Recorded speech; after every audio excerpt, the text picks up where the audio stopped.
മമ്മാരിപ്പടിക്ക നമ്മളെ ഇതില് പാലത്തിന് മേലെ കണ്ട് ഇപ്പൊ നേരെ ആക്സിഡന്റ് ആയതാണ്.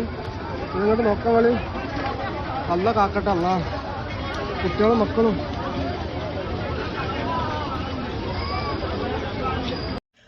മലപ്പുറം ജില്ലയിലെ എടരിക്കോട് മമ്മാലിപ്പടിയിൽ നിയന്ത്രണം വിട്ട കണ്ടെയ്നർ നിരവധി വാഹനങ്ങൾക്കിടിച്ച് അപകടമുണ്ടായിട്ടുണ്ട്. അപകടത്തിൽ നിരവധി പേർക്ക് പരിക്കേറ്റതായും ഒരാൾ കണ്ടെയ്നർ അടിയിൽ കുടുങ്ങിക്കിടക്കുന്നതായിട്ടുള്ള റിപ്പോർട്ട് വരുന്നുണ്ട്.